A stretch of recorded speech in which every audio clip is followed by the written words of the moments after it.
Malam tahun baru adalah malam yang spesial bagi para remaja. Begitupun dengan Janet yang ingin menghabiskan tahun baru dengan pacarnya. Malam itu menjelang pergantian tahun 1975, Janet Stewart, 15 tahun, menuju ke taman pusat kota Manchester, tempat berkumpulnya anak muda, dengan berjalan kaki. Namun dia tidak pernah sampai di tempat tujuan. Ketika sampai pagi dia tidak pulang, keluarganya yang sangat mengkhawatirkannya melaporkan ke polisi. Polisi menyelidiki kasusnya selama berbulan-bulan, namun jejaknya tetap tidak terlacak. Akhirnya polisi menemui jalan buntu dan kasusnya menjadi cold case. 6 bulan kemudian, pada tanggal 17 Juli 1975, Wanda Scala pulang dari kerjanya di pagi hari karena dia mendapat shift kerja malam sebagai pelayan bar. Seperti biasa, dia pulang berjalan kaki di sepanjang jalan utama Lightbone Moston menuju ke apartemennya. Namun dia tidak pernah sampai. Keesokan paginya, seorang pejalan kaki menemukan bagian tubuh seorang wanita di pinggir jalan. Setelah diidentifikasi, ternyata Wanda Scala. Bagian tubuh yang lain tidak diketahui di mana keberadaannya. Kepalanya mengalami trauma akibat hentakan keras benda tumpul. Dompet dan barang berharganya hilang. Dia juga mengalami pelecehan oleh pelaku. Tragedi yang menimpa Wanda sontak menyebar ke seluruh Inggris. Polisi menemui kesulitan untuk menemukan siapa pelakunya. Di tengah kebingungan karena menemui jalan buntu, seorang bernama Colin Hardy datang ke kantor polisi dan mengatakan bahwa kakaknya Trevor Hardy mengaku telah menghabisi Wanda Scala. Maka Trevor pun diinterogasi, namun kepada polisi dia mengatakan hanya bercanda. Polisi tidak percaya begitu saja. Mereka mengecek di mana dia pada pagi hari tewasnya Wanda. Ternyata Trevor punya alibi bahwa saat itu dia bersama pacarnya Sheila Farrow, dan Sheila juga membenarkan pernyataan Trevor.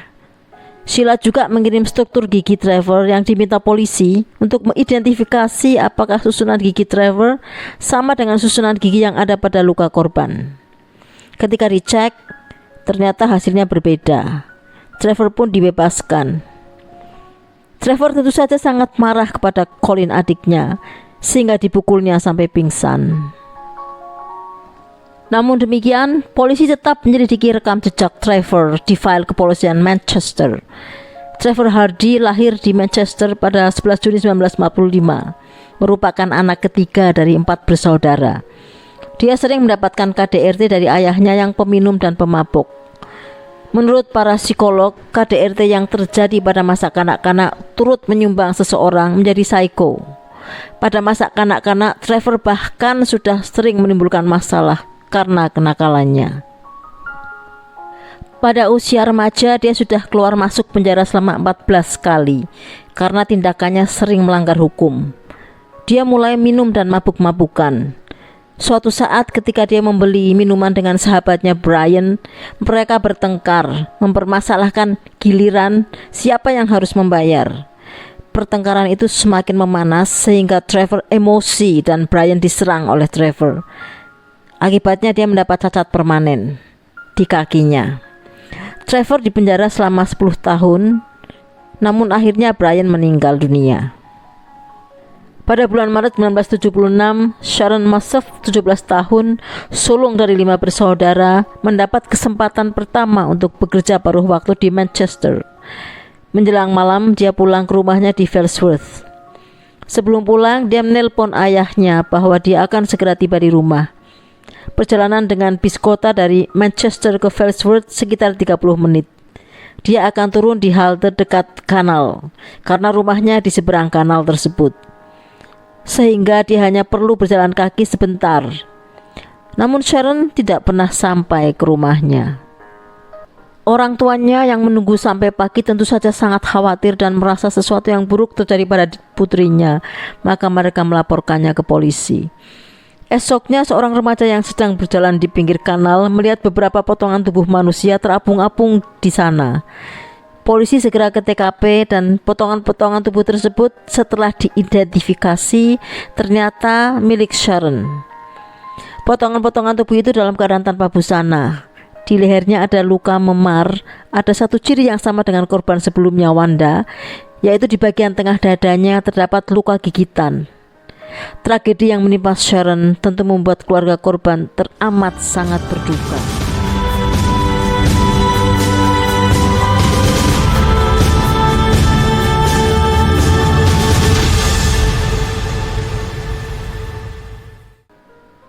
Dua korban yang kesemuanya wanita muda dengan ciri yang sama sudah jatuh. Akan ada berapa korban lagi? Sementara itu, masyarakat terus mendesak agar polisi segera menangkap pelaku. Satu hal yang mereka tahu pasti adalah mereka sedang berhadapan dengan pencabut nyawa berantai. Dugaan ini diperkuat oleh penjelasan Profesor Louis Schlesinger, ahli forensik di kepolisian Manchester. 5 anggota tim pilihan memimpin investigasi tersebut. 23.000 orang penduduk yang melewati TKP diperiksa. Sayang sekali polisi masih menemui jalan buntu. Beberapa bulan kemudian terjadi insiden di sebuah bar. Trevor menyerang Christine Cambo yang sedang berada di toilet. Beruntung Christine berhasil menyelamatkan diri. Christine lapor ke polisi. Sayang sekali tidak ada bukti dan saksi sehingga Trevor tidak ditangkap. Namun kejadian ini memperkuat dugaan polisi bahwa Trevor adalah si pencabut nyawa berantai yang selama ini dicari. Maka polisi mencari alamat Sheila Farrow, pacar Trevor, untuk mendapatkan informasi tentang Trevor. Setelah memata-matai Sheila, akhirnya polisi berhasil mengetahui tempat tinggalnya. Mereka pun segera mendatangi Sheila. Ketika ditanya di mana Trevor, dia mengatakan tidak tahu, tapi tangannya menunjuk ke atas. Ternyata Trevor bersembunyi di atap apartemen mereka. Maka dia pun ditangkap. Begitu Trevor di penjara, polisi menginterogasi Sheila. Tanpa kehadiran Trevor, akhirnya Sheila mengatakan semua yang telah dilakukan Trevor. Sheila mengakui bahwa dia diminta membuat alibi palsu dengan mengatakan dia bersama Trevor pada saat tewasnya Sharon. Dia juga mengakui telah menyerahkan struktur gigi orang lain, bukan milik Trevor, sehingga hasil struktur gigi tersebut berbeda dengan struktur gigi luka gigitan yang ada pada Sharon. Sheila juga mengatakan Trevor lah yang menghabisi Wanda. Dengan pengakuan Sheila, Trevor tidak bisa berkutik. Maka dia ditangkap dengan dakwaan menghabisi Wanda dan Sharon. Trevor juga mengakui telah menghabisi Janet Stewart dan tubuhnya dikubur di sebuah kebun kosong. Ketika tempat itu digali, tinggal tulang belulang yang ditemukan. Akhirnya misteri hilangnya Janet selama 2 tahun pun terungkap secara tidak terduga. Keluarga Janet sedih sekaligus lega. Pada saat menghabisi Janet, Trevor baru saja mendapatkan pembebasan bersyarat setelah dihukum dalam kasus Brian. Dia mengaku menghabisi Janet Stewart karena menginginkan cincin milik korban. Dan cincin itu diberikannya kepada gadis yang dia gandrungi. Siapa lagi kalau bukan Sheila. Sedangkan Sharon dihabisi karena memergoki Trevor waktu dia membobol pintu sebuah toko pada saat Sharon berjalan menuju rumahnya. Sharon langsung diserang lalu dihabisi setelah dia melakukan pelecehan terhadap korban. Kemudian tubuhnya dipotong-potong dan dibuang ke kanal. Atas kejahatannya pada tanggal 2 Mei 1978, Trevor dihukum 3 kali seumur hidup. Trevor merasa tidak bersalah dan mengatakan orang tuanya sebagai penyebabnya. Dia membuat surat pernyataan dan menuntut dibebaskan kepada Mahkamah Agung. Namun majalah Time mengatakan bahwa Trevor adalah salah satu dari 50 tahanan yang tidak boleh dibebaskan karena sangat berbahaya, dan Mahkamah Agung menyetujuinya. Maka permohonan pembebasannya pun ditolak. Pada tanggal 23 September 2012, di usia 67 tahun, Trevor meninggal dunia setelah terkena serangan jantung. Sekian dulu, sampai jumpa lagi.